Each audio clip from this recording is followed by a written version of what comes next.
Ya, shalom untuk Bu Lili, Juan, dan semua pokoknya jemaat yang ada di Surabaya. Hari ini kita bertemu lagi dalam ibadah online dan temanya adalah choose to focus on God, not on the circumstances. Kita ambil keputusan untuk kita berfokus hanya kepada Tuhan, bukan kepada apa yang sedang terjadi hari-hari ini. Karena memang betul bahwa hari-hari ini kita hidup living at the end times. Hari-hari ini kita hidup di akhir daripada akhir zaman. Dan sedikit dulu saya cerita tentang akhir zaman. Meskipun sebetulnya Bu Lili lebih ngikutin, Heru juga. Tapi ya saya mau bagikan apa yang saya tahu tentang akhir zaman hari-hari ini sedang terjadi. Ya, ada cerita dulu di Alkitab ketika terjadi pertempuran Yosua waktu itu berperang atau sudah mau menang, tapi itu sudah mau berganti hari.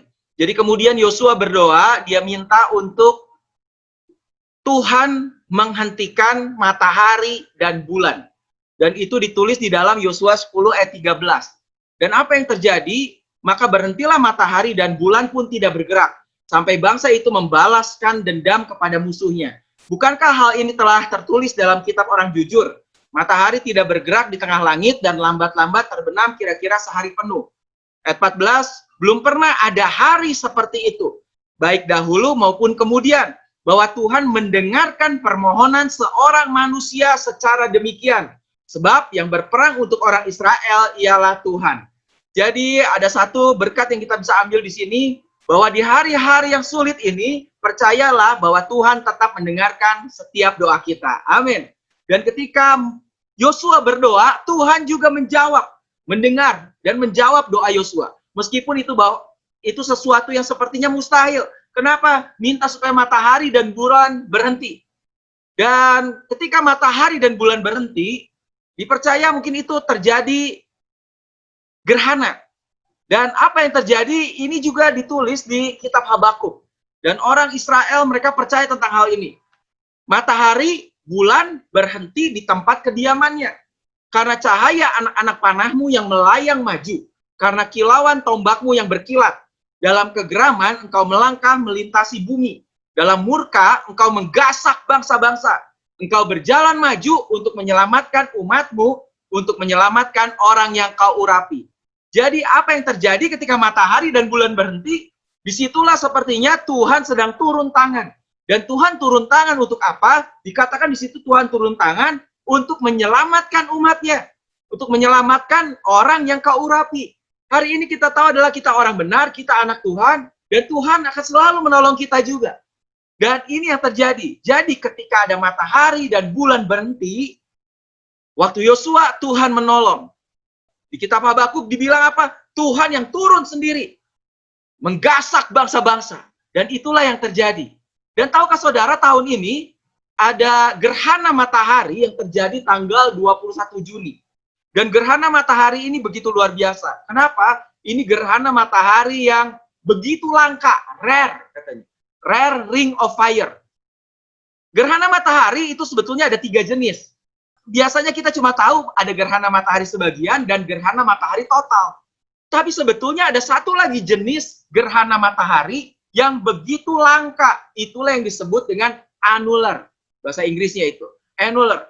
Jadi annular ini adalah gerhana matahari cincin. Jadi sekelilingnya itu nyala, warnanya itu seperti cincin dari emas. Dan ini begitu langka. Dan tahun ini, gerhana matahari pertama kali terjadi tahun 2020, itu a rare annular eclipse. Gerhana matahari annular. Dan kapan? Itu terjadinya di Israel, ya di sebagian bangsa yang lain juga, tapi Israel ini dilewatin juga di Israel pada hari Minggu. Dan menurut para akademisi, bahwa gerhana matahari ini itu adalah gerhana matahari yang mungkin terjadi juga seperti apa yang dilihat oleh Yosua ketika Yosua menghentikan matahari dan bulan waktu pertempuran. Dan inilah gerhana matahari annular. Ini gambarnya. Dan ini langka sekali. Biasanya kita lihat gerhana matahari total atau sebagian. Nah, menurut para peneliti, para ahli, itu mereka udah kumpul sama-sama dan mereka sudah mempublikasikan tahun 2017 di Cambridge University di England, mereka mendalami tentang apa yang terjadi dengan Yosua. Dan akhirnya mereka setuju sama-sama dari hasil penyelidikan bahwa mujizat yang dilakukan Yosua ketika dia menghentikan matahari, ketika terjadi pertempuran, orang Israel itu sedang berperang, itu adalah gerhana matahari annular. Jadi inilah yang mungkin terjadi ketika Yosua memberhentikan. Jadi itu pas gerhana matahari annular. Dan itu ketika terjadi, akhirnya Tuhan menolong Israel. Dan bahkan mereka bisa menentukan tanggalnya. Bahwa itu waktu Yosua peperangan itu terjadi tanggal 30 Oktober 3224 tahun yang lalu. Wow. Ya, saudara boleh percaya atau nggak percaya. Dan yang menarik lagi sekarang, ini adalah gambar gerhana matahari annular yang terjadi di Temple Mount atau di Gunung Kudus atau di Gunung Bait Suci. Dan menurut seorang rabi, dia bilang di sini bahwa gerhana matahari ini terjadi kok bisa pada Sunday, pada hari Minggu, Sunday, hari matahari. Dan itu adalah Christian Sabat. Ya, sabatnya orang Kristen katanya. Dan itu menurut dia ini pasti ada sesuatu yang perlu diperhatikan.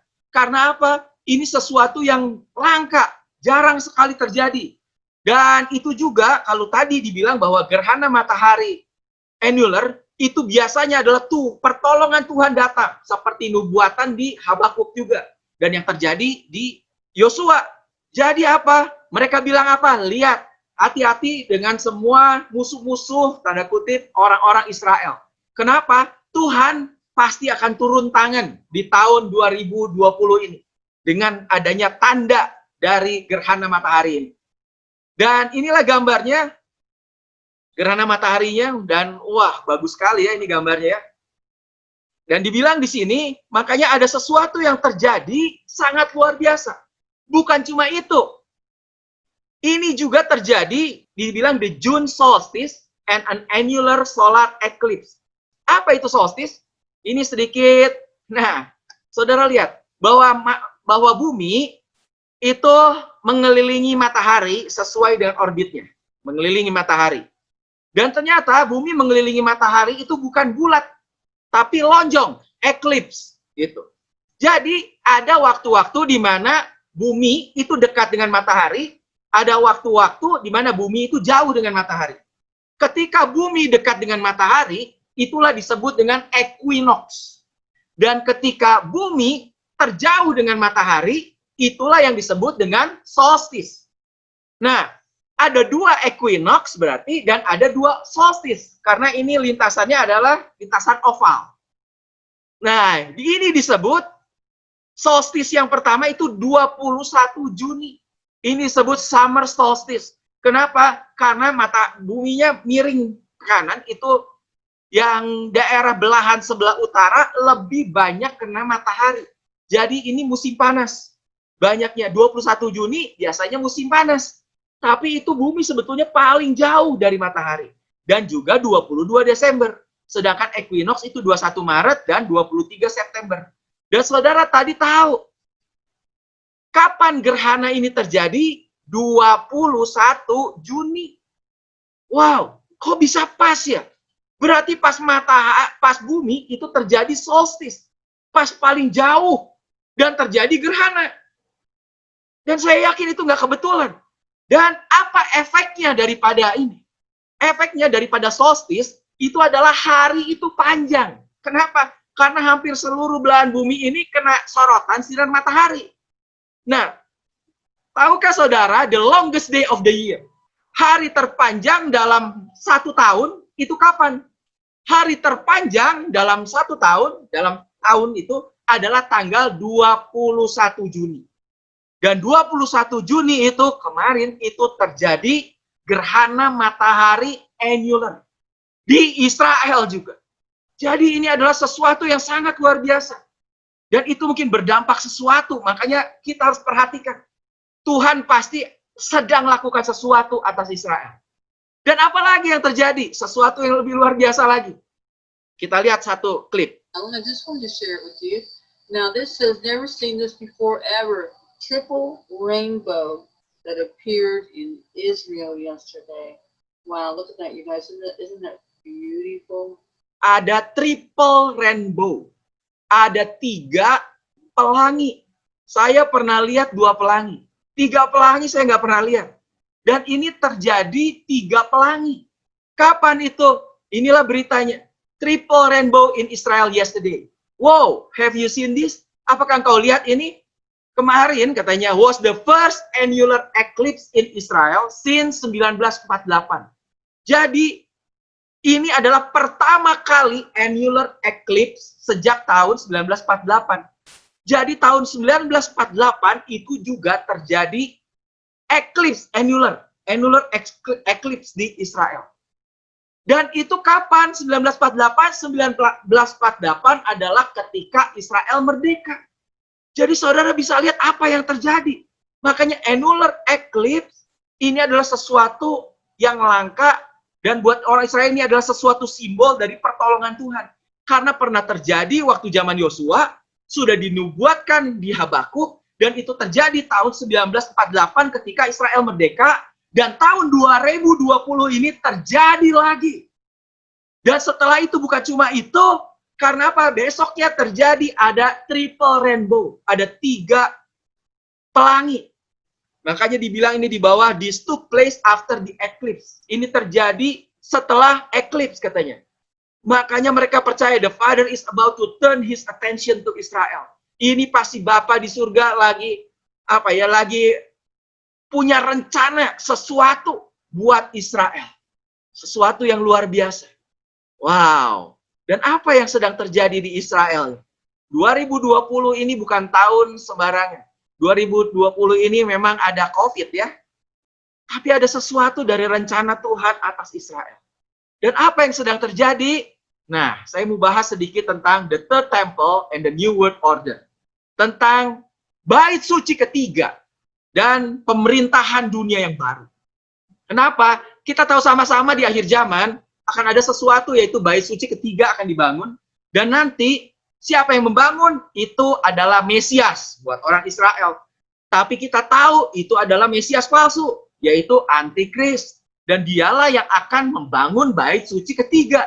Dan ketika itu terjadi, juga akan terjadi yang namanya New World Order atau pemerintahan dunia baru di bawah dari Antikris ini.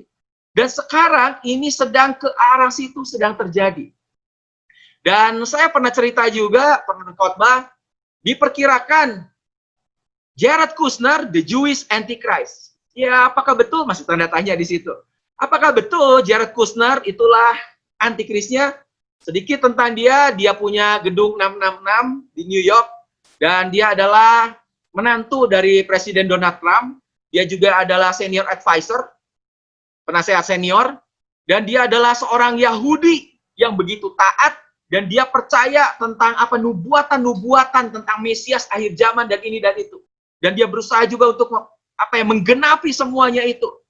Dan Kushner juga dia seorang kaya yang disupport sama George Soros juga, dan dia punya tugas spesial dari Presiden Donald Trump, yaitu dia ditugaskan untuk bikin perdamaian di Timur Tengah. Kita tahu semua udah ceritanya itu, saya pernah khotbah. Dan sampai Donald Trump bilang gini, kalau Jared Kushner nggak bisa, nggak ada orang lain lagi yang bisa. Dan ternyata itu mulai membuahkan hasil. Apa yang terjadi kita tahu sama-sama dalam minggu-minggu terakhir ini. Ini tanggal 31 Agustus. First Israeli commercial flight between Israel and UAE takes the sky. Yaitu pesawat komersil, pesawat biasa itu, komersil antara Israel dan Uni Emirat Arab, itu dari Dubai, itu mulai terbang. Jadi biasanya kalau pesawat Israel, El Al, itu dari Timur Tengah, dia harus ke utara dulu, baru muter masuk ke Israel, itu sekitar 7 jam. Dan sekarang karena ada perdamaian ini, dia tinggal melintas dan itu hanya perlu sekitar 3 jam setengah. Jadi ini motong setengahnya. Dan waktu itu ada perjanjian, 31 ini perjanjian, sebelumnya udah perjanjian, dan kali ini 31 itu pesawat pertama terbang. Dan Jared Kushner itu ada di dalamnya. Bahkan CNN memberitakan apa? Sebelum naik, dibilang dalang kesepakatan itu. Jadi siapa dalangnya? Siapa yang bisa membuat ini terjadi? Itulah Jared Kushner. Dia beri pidato dengan nada puitis tentang makna penerbangan itu. Dia bilang, meskipun ini adalah penerbangan bersejarah, kami berharap ini akan memulai perjalanan yang lebih bersejarah untuk Timur Tengah dan sekitarnya. Ini adalah waktu yang penuh harapan, dan saya percaya bahwa begitu banyak perdamaian dan properti dimungkinkan di wilayah ini dan di seluruh dunia. Dan inilah yang terjadi. Dan beberapa waktu yang lalu, akhirnya ini 12 September, resmi buka hubungan diplomatik dengan Israel. Raja Bahrain bilang, inilah solusi bagi Palestina. Dan dibilang ini siapa lagi yang muncul? Penasehat senior Gedung Putih, Jared Kushner lagi. Berbincang dengan Raja Bahrain ini. Dan dia bikin kesepakatan. Presiden Amerika Donald Trump mengumumkan Bahrain dan Israel telah sepakat untuk menjalin hubungan diplomatik penuh pada hari Jumat 11 September. We're here this afternoon to change the course of history. After decades of division and conflict, we mark the dawn of a new Middle East. Together, these agreements will serve as the foundation for a comprehensive peace across the entire region, something which nobody thought was possible. For generations, the people of the Middle East have been held back by old conflicts, hostilities. These agreements prove that the nations of the region are breaking free from the failed approaches of the past. Today's signing sets history on a new course. Today, the world sees that they're choosing cooperation over conflict, friendship over enmity, prosperity over poverty, and hope over despair. They are choosing a future in which Arabs and Israelis, Muslims, Jews, and Christians can live together, pray together, and dream together, side by side in harmony, community, and peace. Once again, let me congratulate the people of Israel, the people of the United Arab Emirates, and the people of the Kingdom of Bahrain. God bless you all. This is an incredible day for the world. Dan inilah yang terjadi akhirnya. Dan apalagi, ini tanggal 13 September. Hari ini dalam sejarah, perjanjian damai Israel-Palestina ditandatangani.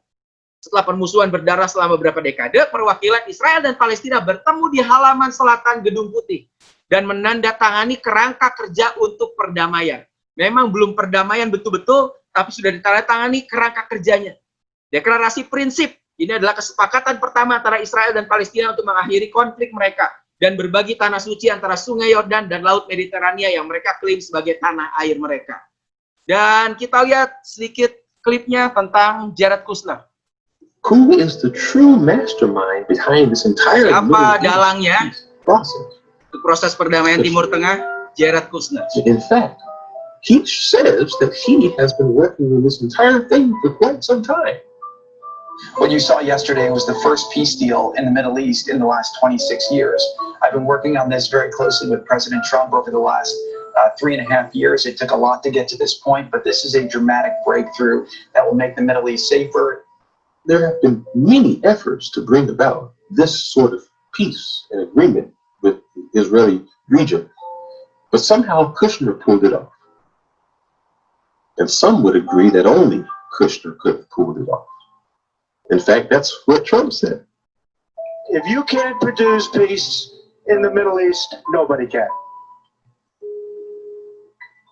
And some have suggested that one reason Kushner was able to achieve such success with Middle East peace and great relations with the Israeli Prime Minister is because he already knew the Prime Minister. You see, ironically, it was reported that the Israeli Prime Minister, Benjamin Netanyahu, was a dear friend of the Kushner family for years. Yeah. In fact, there are many articles, and you can find plenty of them, detailing how Netanyahu would visit the Kushner house, and he knew Jared Kushner very well as a youth. His parents and Netanyahu were great pals. And actually, the Israeli Prime Minister Netanyahu said this himself. I've known President Trump for many years, his team, some of whom I've known for many years too. Can I reveal, Jared, how long we've known you? Can I reveal, Jared, how long we've known you? Well, he was never small. He was always big. He was always tall. But Let's, notice how he says, he knew him for a long time, and he wants to check in with him just to make sure it's okay if he can reveal how long they've had this relationship. And so, amazingly, before Jared Kushner was even in the White House as a peace negotiator, before he even married Trump's daughter, before he even really knew Trump, he knew the Israeli prime minister. See, when you look at all of this, one could almost say his role to now be involved in peace negotiations with the Middle East was not just a coincidence, but was somehow destiny for him.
And so, as I always say, keep your eyes on Israel, because really, as Kushner himself said, this is only the beginning. 4 years ago, my father-in-law asked me to work on peace in the Middle East. I've given it my all. There's still much work left to accomplish, but the Abraham Accords is a giant step forward. To have played a role in its creation, and I say this as the grandson of 2 Holocaust survivors, it means more to me and to my family than I can ever express. We will continue to pursue peace between Israel Dan ini pidato dia sebelum dia terbang dari Israel ke Arab. neighbors, and I have never been more hopeful about peace. While this peace agreement was thought by many to be impossible, the stage is now set for even more. Over the last 3.5 years, a lot of people describe the state of the Middle East as hopeless. But what I've felt over the last couple of weeks is a new sense of optimism, and we must seize that optimism, and we must continue to push to make this region achieve the potential that it truly has.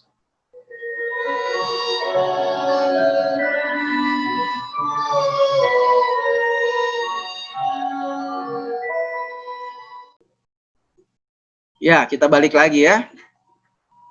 Jadi, apa yang selanjutnya kemungkinan sangat besar terjadi? Goalnya adalah di mana Bait Suci bisa dibangun. Dan siapa yang membangun?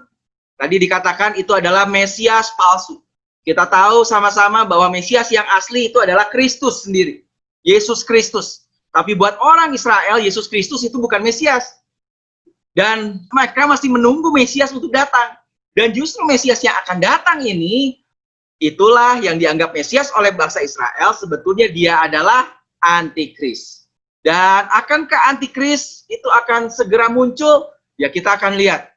Dan ada satu film yang sedang ramai banyak dibicarakan juga, karena film ini dibuat oleh Illuminati kalau bisa dibilang. Jadi ini mereka membuat film ini memang dengan tujuan, dengan satu rahasia, dengan pengungkapan banyak tanda-tanda dari apa yang sudah terjadi, apa yang sedang terjadi, dan apa yang akan terjadi. Dan film ini namanya iPad Goat 2. Dan dari film ini kita akan lihat bagaimana rencana daripada antikris ini. Dan kalau saudara nanti lihat ada filmnya, ini gambarnya mirip seperti Yesus. Sebetulnya, tapi ini dilihat sini ada mata satu, berarti ini bukan Yesus. Dan inilah penggambaran dari antikristus. Jadi ini adalah Mesias palsu. Seperti Mesias, tapi bukan Mesias. Itulah Mesias palsu.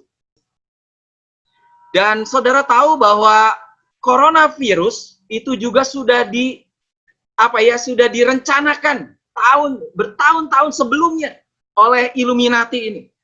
Dan ada ceritanya juga atau gambarannya di iPad Goat ini. Makanya akhir zaman ini memang sudah dekat. iPad Goat 2. Sambil saya bicara dengan filmnya, itu dimulai cerita yang unik, ada kambing keluar, dan lihat di kepalanya sudah ada seperti barcode cap gitu, tidak perlu terlalu kaget melihat ini. Lihat ini, dia mengendalikan segala sesuatu dari atas, semuanya cuma seperti sebuah mainan. Mirip seorang presiden ya, di masa lalu. Ya. Apa yang dia buat, dia cuma sekedar menjadi boneka saja. Lantainya sudah jelas terlihat, lihat gambar-gambar di belakangnya. Pornografi di sana, pembunuhan di sana. Dan lihat gambarnya.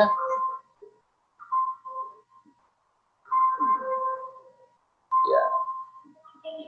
Lihat jamnya. Situasi yang terjadi. Ada burung hantu di atas. Ada burung hantu, semuanya ada digambarkan di sini dengan cepat. Itu ada peta Amerika. Dan tiba-tiba berubah mukanya, berubah wajahnya menjadi presiden berikutnya. Ya, presiden berikutnya. Ya. Anak perempuan ini melihat ada situasi yang terjadi. Ada pintu exit di sana, dia nggak bisa lari. Dia megang sebuah apel yang terjatuh, menggelinding. Lihat ada bentuk segitiga di sana, terpecah. Apel melambangkan peristiwa yang ada di Taman di Eden. Dia melihat perkembangan ini. Musim dingin. Itu ada tulisan Donald itu. Ya. Ya, dengan cepat sekali. Di dinding. Ya. Jadi ke depan penerusnya sudah terlihat penerusnya. Lihat menara kembar terbakar. Menara kembar terbakar di belakang itu. Ya, mulai runtuh. Dan terus kedalaman terjadi yang namanya penyesatan di mana-mana. Ada orang-orang banyak. Ini tentu saja kita tahu lawan besar di Amerika. Ini minyak. Mereka eksplorasi minyak. Bayi disupi dari sejak lahir. Anak-anak dikorbankan. Ya, ini bentuk dewa Mesir, Horus, Anubis. Ini gambarnya penyesatan di mana-mana. Lalu media, edik. Anak-anak itu sudah edik semuanya. Otaknya dipenuhi oleh pemikiran-pemikiran sekuler. Peperangan terjadi di mana-mana. Kuasa gelap berjalan, kesengsaraan, kesedihan. Nah, dimasuki saat tidak sadar, anak kecil dijadikan sebagai tentara, kehancuran muka bumi terjadi. Para pekerja ditindas, peperangan, demonstrasi, pemberontakan di mana-mana, dan kuasa gelap merajai. Dipengaruhi mirip Tuhan Yesus ya. Ya, ini bukan Tuhan Yesus. Coba lihat di kepalanya, inilah Antichrist. Lambang Antichrist. Ya akan muncul nanti. Ya, yang akan muncul. Anak-anak ini semuanya disusupi. Dia masuk ke semua sektor kehidupan. Dewa Anubis di depan.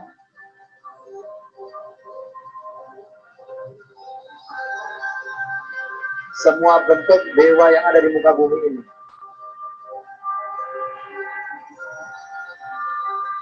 Ikan-ikan di jala, bukan ikan-ikan orang percaya.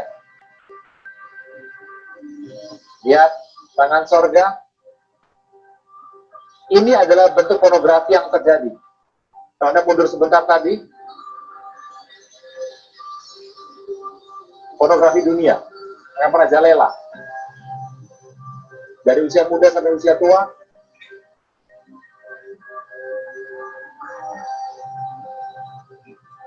para politisi, negarawan, dia mengatasi semuanya.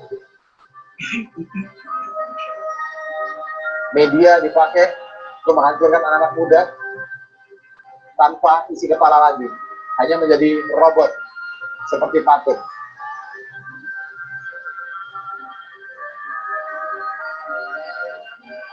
Pola-pola kebudayaan dunia disusupi semuanya.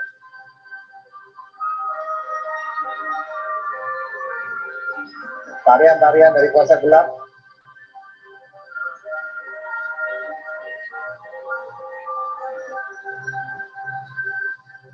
kita masih sering lihat sehari-hari ya, di acara-acara, bentuknya suasana gelap semua, dan dia sampai pada yang terang. Kehancuran depan mata, dan dia mulai bangkit. Dia bangun. Di belakang itu ada bentuk salib, ada keruntuhan. Gereja, iya, runtuh satu persatu. Saat dia bangkit. Dia sudah sadar, aware, dia berjalan ke depan.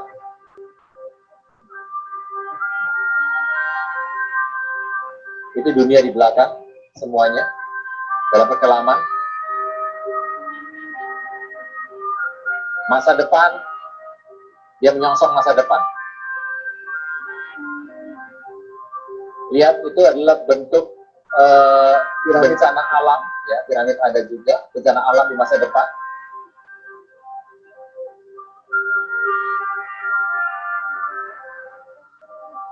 Jadi itu bukan Tuhan Yesus, yang tadi adalah perlambang dari Antikristos. Ya, dan kalau saudara tadi jeli, saudara lihat ketika dia mulai bangkit, itu tiba-tiba ini mahkota durinya itu tiba-tiba hilang. Dan penggambaran mahkota duri hilang ini ketika bangkit, itu di belakangnya ada gereja mulai runtuh. Dan kenapa ada yang menarik? Karena digambarkan bahwa ini gereja, ini adalah gereja Notre Dame di Paris. Dan itu mahkota duri, itu ada di gereja ini. Disebutnya the circlet of rush of the crown of thorns. Atau mahkota duri yang terbuat dari emas. Dan selama ini itu disimpan di Paris. Dan digambarkan gerejanya ini adalah gereja dari Notre Dame. Dan ketika Notre Dame ini runtuh, ini tiba-tiba hilang gambar mahkota durinya. Dan apa yang terjadi pada 15 April 2019, gereja Notre Dame itu terbakar. Dan ketika terbakar, saudara bisa lihat, ini gambarnya ketika gereja itu terbakar, dan ini gambar dari film iPad Gold. Kok bisa mirip ya? Kalau saudara lihat. Padahal ini film iPad Gold ini udah lama dibuat, tahun 2012. Tapi kalau saudara lihat, ini bahkan sampai asapnya pun mirip semuanya. Ini menaranya mirip. Jadi mereka percaya bahwa segala sesuatu itu dirancang, memang ada, sudah direncanakan oleh Illuminati itu. Ada konspirasinya lah, dibilang begitu. Kenapa? Dan begitu gereja ini terbakar, yang mahkota dari emas tadi itu hilang, yang ada di sini. Dan itu juga di film ini hilang. Jadi banyak orang ya percaya apa nggak percaya. Dan kalau saudara lihat juga ada beberapa simbol-simbol di situ. Kalau dilihat, ini adalah simbol dari Osama bin Laden. Dan Osama bin Laden selama ini kita tahu, wah, dia yang bikin teror. Jadi Twin Tower segala macam itu kan Al-Qaeda mungkin. Tapi banyak orang juga pikir itu adalah konspirasi. Dan di sini sepertinya diungkapkan. Karena apa? Osama bin Laden itu pakai seragam. Dan seragamnya apa? Itu seragam dari CIA. CIA adalah agen rahasia dari Amerika. Dan saudara bisa lihat, ini dia pakai ini. Simbol yang dia pakai adalah dari Central Intelligence Agency. Jadi dari CIA, dari Amerika. Jadi apakah betul mungkin bahwa Al-Qaeda itu disupport oleh Amerika selama ini justru? Dan ada beberapa juga yang masih memprediksi ke depan. Kalau saudara tadi lihat, apakah mungkin prediksi-prediksinya ini akan terjadi? USS Lincoln and USS Reagan itu mungkin akan kena tembak jatuh. Terus apa yang akan terjadi lagi? Tadi ini ada Perang Dunia Ketiga mungkin akan terjadi. Dan akan munculnya antikris juga. Itu antikrisnya tadi udah dikasih lihat semua. Dan ini juga ada beberapa simbol-simbol yang kelihatannya seperti dari bendera Korea. Jadi mungkinkah Perang Dunia Ketiga ini akan dimulai dari situ kekuatannya, apa segala macam. Ya, ini cuma sekedar informasi lah buat kita semua. Tapi satu hal yang saya mau kita pelajari hari ini adalah, kalau kita tahu siapa itu antikris. Antikris adalah bertolak belakang dengan Kristus. Jadi Mesias, tapi dia adalah Mesias palsu. Dan sebetulnya Alkitab sudah menulis tentang hal itu. Itu ditulis di dalam 1 Yohanes 2 ayat 18. Udah ditulis, warning concerning Antichrist. Ada warning mengenai tentang Antikris. Ditulis apa? Anak-anakku, inilah waktu yang terakhir, akhir zaman. Dan seperti yang telah kamu dengar bahwa seorang antikristus akan datang. Bahkan sekarang banyak antikristus telah muncul. Bahasa Inggrisnya dibilang seorang antikris itu adalah the antichrist akan datang. Jadi memang nanti akan ada pribadinya. Satu orang itulah sang antikris itu akan datang. Tapi sebetulnya sekarang ini katanya sudah muncul banyak antikristus. The antichrist pakai S. Antikristus. Dan dari tanda ini kita tahu bahwa itu adalah waktu yang terakhir. Nah, siapakah pendusta itu? Yaitu ia yang menyangkal bahwa Yesus adalah Kristus. Ia adalah antikristus.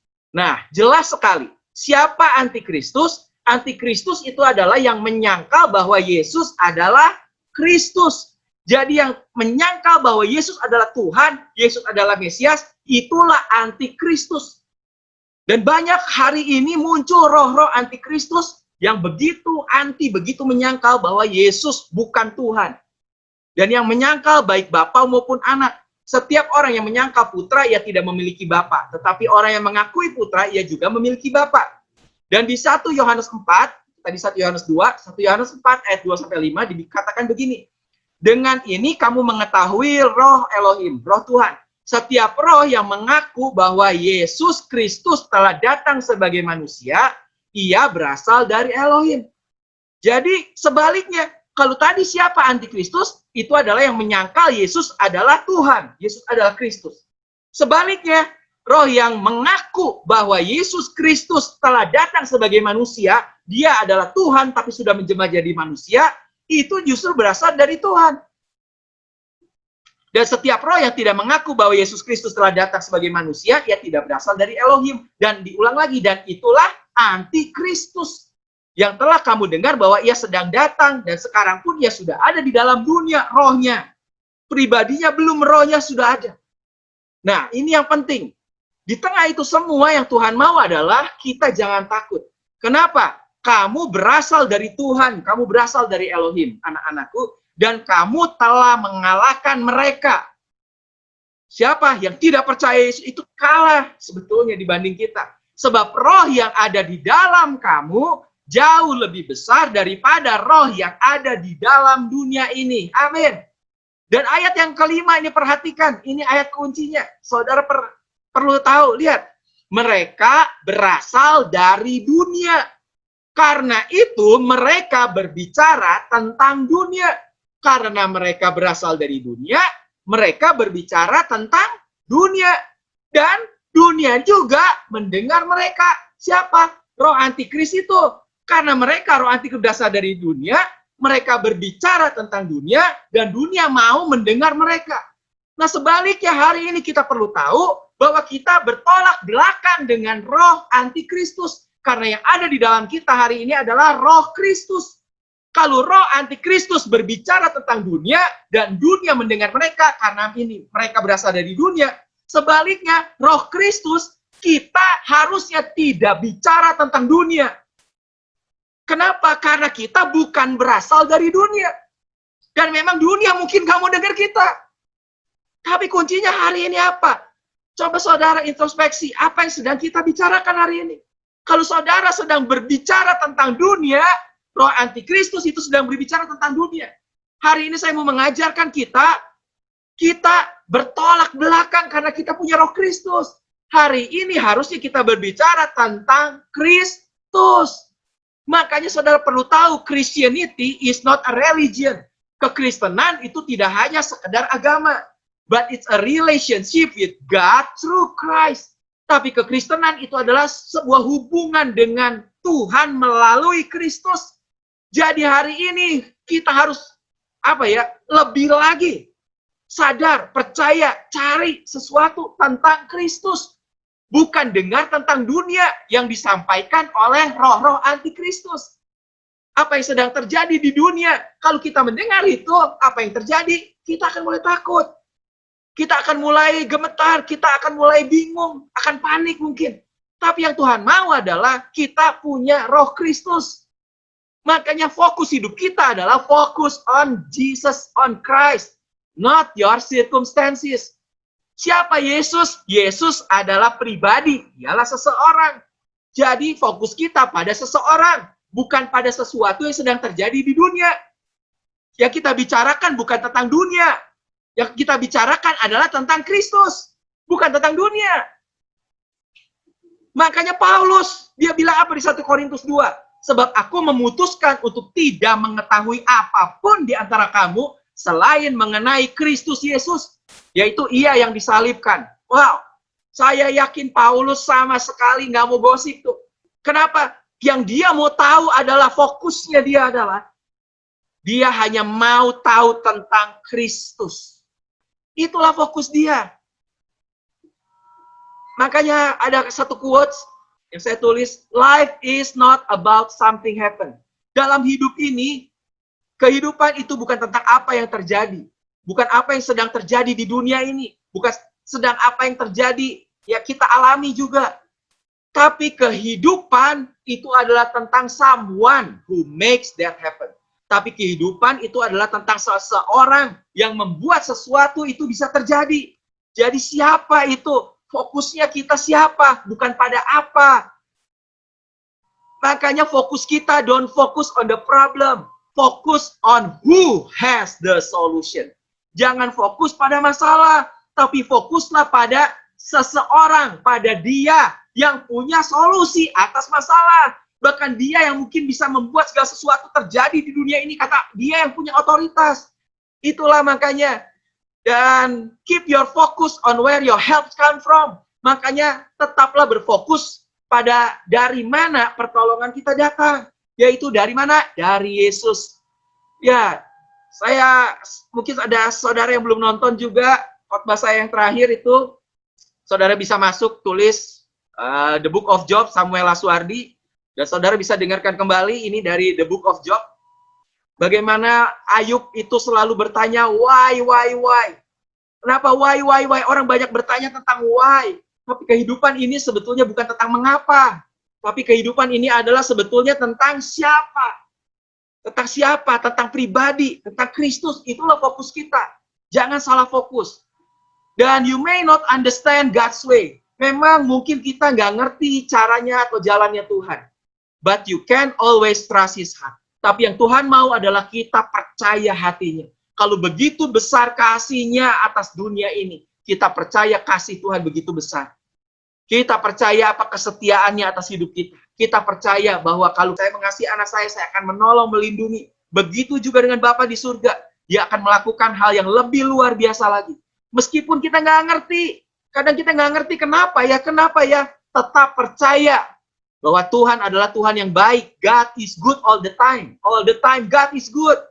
Makanya God does not ask you to understand, but to trust Him. Dan memang Tuhan nggak minta kita untuk bisa ngerti. Tapi yang saudara perlu tahu, yang Tuhan mau kita adalah percaya. Orang benar hidup oleh iman, orang benar hidup oleh percaya. Kalau kita nggak ngerti, ya saudara percayalah bahwa kita punya Tuhan yang begitu mengasihi kita. Ya, saya mau kesaksian dulu ya. Jadi satu kali saya punya rencana keluar dari rumah untuk membeli sesuatu. Dan saya sampai di satu toko, dan biasanya itu selalu ada. Mungkin udah 4 kali juga saya beli di situ, hari itu tiba-tiba nggak ada. Dan setelah nggak ada, nggak ada. Ya udahlah, nggak apa-apa lah. Di sebelahnya kebetulan ada bank, BCA, saya mau transfer. Dan itu perlu transfer yang pakai berita gitu. Jadi ya udah saya jalanlah ke sebelah. Dan setelah nunggu antrian yang panjang, itu padahal ada 7 ATM. Dan begitu selesai saya masuk, saya cari-cari kemana ya. Ternyata udah nggak ada itu mesin ATM yang bisa transfer, yang bisa ngetik. Saya keluar lagi, saya tanya satpamnya, Pak, dulu kan ada ya Pak? Oh iya, itu kemarin baru diangkut katanya. Jadi sekarang nggak ada lagi ATM yang bisa kirim pesan katanya. Saya bilang, aduh, ya udahlah, nggak jadi berarti kan? Dah, karena perlu ada pesannya. Ya udah. Terus balik lagi ya mau ke mobil, saya ingat itu anak saya suka salah satu makanan lah. Jadi saya beli makanan itu. Dan sebelum beli ngantri lagi itu panjang. Ada mungkin 5 orang yang ngantri. Dan setelah ngantri, begitu giliran saya, orangnya bilang apa? Wah Pak, maaf, habis katanya. Saya bilang nggak ada sama sekali, satu pun nggak ada. Nggak ada, habis Pak katanya, ini barusan terus. Aduh. Jadi situ saya cuma pikir, kenapa ya ini bisa terjadi ya?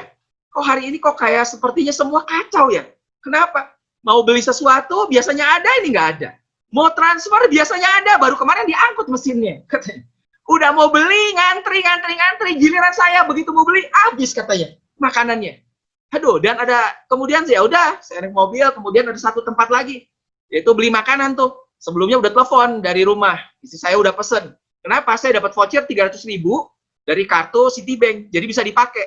Ya udah, sampai di situ, makanannya udah jadi, dan kemudian saya mau bayar pakai Citibank, dan saya kasih tahu itu ada vouchernya di situ 300.000. Dia bilang apa? Wah, Pak, maaf. Kenapa? Vouchernya tidak berlaku pada hari Sabtu dan Minggu. Dan kebetulan itu adalah hari Sabtu. Dan voucher itu berlaku, tanggal jatuh tempo expirednya pas hari itu. Karena sebetulnya voucher memang udah 2 minggu, cuma saya nggak sempat gitu. Dan saya berpikir ya udahlah nanti sampai hari itu saya baru ingat, oh ini terakhir nih hari ini. Dan ya udah saya pesan. Tapi dia bilang nggak bisa Pak katanya. Mungkin nanti aja hari Senin. Saya bilang wah ini tanggal expirednya hari ini. Jadi gimana? Ya gimana Pak? Soalnya nggak bisa pakai ini karena ini otomatis. Dan terpaksa saya harus bayar secara cash. Berarti apa? 300.000 angus begitu saja. Aduh. Dan begitu ambil sampai di jalan, sampai di mobil, saya mulai agak kesal sedikit ya gitu. Kenapa? Kenapa hari ini kok sepertinya semuanya kok nggak benar ya? Kok berantakan ya? Kenapa? Mau beli nggak ada, mau transfer nggak ada mesinnya, mau beli udah ngantri tiba-tiba itu habis barangnya, sekarang mau pakai voucher, tiba-tiba nggak bisa dipakai vouchernya. Aduh, dan saya ingat pagi hari itu, saya baru saat teduh. Dan saya saat teduh hari itu, saya baca dari Habakuk 3, ayat 17. Dan dikatakan apa di situ? Sekalipun pohon ara tidak berbunga, pohon anggur tidak berbuah. Kalau pohon ara nggak ada bunganya, berarti ya pasti nanti nggak ada buahnya. Berarti apa ya? Nggak ada buah ara. Pohon anggur tidak berbuah, nggak ada buahnya. Hasil pohon zaitun mengecewakan, dari zaitun diperas jadi minyak. Berarti, aduh minyaknya jelek kali ini. Sekalipun ladang-ladang tidak menghasilkan bahan makanan. Berarti apa? Nggak ada makanan nih. Kambing domba terhalau dari kurungan. Dan tidak ada lembu sapi dalam kandang. Aduh, ada kambing domba, kabur semua. Lembu sapi, memang nggak ada katanya dalam kandang. Berarti apa? Waduh, ini betul-betul susah nih. Ya, ini masalah besar. Kenapa? Makanan nggak ada, semua mengecewakan. Tapi ayat 18-nya apa dikatakan? Namun aku akan bersorak-sorak di dalam Tuhan. Beria-ria di dalam Tuhan, dalam Kristus yang menyelamatkan aku. Tiba-tiba saya ingat ini. Dan saya mulai bilang, wah, apakah mungkin ini saya lagi ngalamin nih Habakuk baru saat teduh pagi-pagi, tiba-tiba ngalamin nih. Dan kalimat terakhirnya saya bilang apa? Tapi aku akan bersorak-sorak dalam Tuhan. Beria-ria dalam Kristus yang menyelamatkan aku. Saya sampai ngomong kayak gitu. Dan kemudian saya mulai berdoa. Kenapa? Ya sempat deg-degan juga. Jadi saya mulai pikir, waduh, kalau ini memang Habakuk akan terjadi, ini udah 4 masalah nih terjadi. Saya keluar rumah, gagal nih 4-4-nya. Aduh, apalagi akan terjadi ya? Saya langsung berdoa di situ. Dan lucunya yang tiba-tiba saya kepikir apa? Saya berdoa buat mobil. Tuhan, lindungi saya Tuhan dalam perjalanan. Supaya mobil ini gak ditabrak orang, saya bisa sampai di rumah dengan selamat. Kenapa? Karena asuransi mobil itu pas habis. Dan baru rencana hari Senin itu baru diperpanjang. Jadi tiba-tiba saya kepikir, Tuhan, saya berdoa Tuhan supaya mobil dilindungi Tuhan. Saya bisa sampai ke rumah, gak ada masalah lagi Tuhan. Saya mau berdoa, dan ketika saya berdoa, tiba-tiba, duar! Saya kaget sekali, saya pikir mobil saya yang ditabrak. Saya lagi berdoa. Dan saya noleh ke belakang, saya lihat di spion. Ternyata bukan mobil saya, tapi mobil di belakang saya. Satu mobil di belakang saya ditabrak sama belakangnya. Dan itu begitu keras sampai saya sendiri kedengeran. Waktu saya lihat, dar! Saya lihat, wih, mobil di belakang. Dan akhirnya mereka berdua, kelihatan dari spion kan, akhirnya ke pinggir. Wow, saya bilang, Tuhan, ternyata saya tetap punya Tuhan yang luar biasa. Dan itu sesuai dengan Habakuk 3 ayat 18. Ayat 17 mungkin masalah bisa terjadi. Masalah boleh terjadi dalam hidup saya. Masalah boleh terjadi dalam hidup saudara. Tapi ayat 18-nya bilang apa? Di tengah semua masalah itu. Seperti saya bilang, di tengah itu saya langsung muji Tuhan, saya setel, saya doa. Namun aku akan bersorak-sorak di dalam Tuhan. Beria-ria dalam Kristus yang menyelamatkan aku. Ternyata kita punya juru selamat. Dialah Tuhan. Dan ayat berikutnya luar biasa ayat 19-nya. Tuhanku itu kekuatanku. Ia membuat kakiku seperti kaki rusa. Ia membiarkan aku berjejak di bukit-bukit batuku. Wow, kita punya Tuhan yang adalah kekuatan kita. Jadi kalau hari ini di tengah semua masalah yang ada, mungkin membuat kita jadi lemah, jangan khawatir tetap. Fokus kita tetap hanya kepada Kristus. Dialah Mesias sejati. Dan Tuhan itulah kekuatan kita. Amin. Makanya Habakuk itulah cerita faith during troubled times. Itulah cerita iman di tengah masalah. Dan memang orang benar hidup oleh iman. Kita tetap percaya. Kita tetap berfokus siapa Tuhan kita. Dialah penolong kita. Dialah juru selamat kita. Dan dia tidak akan mengecewakan kita. Amin. Makanya tetap milikilah iman. Percaya kepada Tuhan. Di tengah kita mungkin gak ngerti rencananya dia. Tetap percaya. Kenapa? The more you trust God, the more He will amaze you. Semakin kita percaya kepada Tuhan, semakin kita akan terkagum-kagum dengan dia. Saya bilang, wow, itu saya punya Tuhan yang luar biasa. Saya percaya penyertaan dan perlindungan dia sanggup melindungi dan menolong saya karena Tuhan adalah penolong. Amin. Makanya, meskipun kita nggak ngerti hari-hari ini, apa yang Tuhan mau? Tuhan mau, many trust God only as long as His will and instruction make sense to them. Banyak yang percaya Tuhan selama apa yang disuruh atau diperintahkan atau instruksinya atau kehendaknya itu masuk akal. Tapi sebetulnya apa yang Tuhan mau? Inilah kuncinya.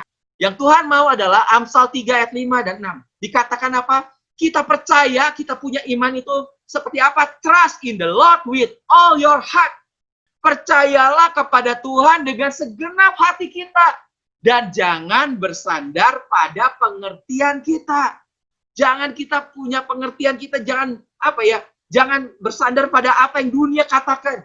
Jangan bersandar apa yang dunia bilang. Jadi apa?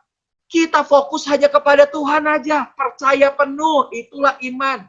Makanya in all your ways acknowledge Him. And He shall direct your path. Di dalam segala hal, libatkan Tuhan, libatkan Dia. Dan Dia akan menuntun setiap jalan kita. Amin. Makanya fokus kita harus selalu pada Yesus. Libatkan Dia dalam segala hal. Percaya kepadanya dengan segenap hati kita.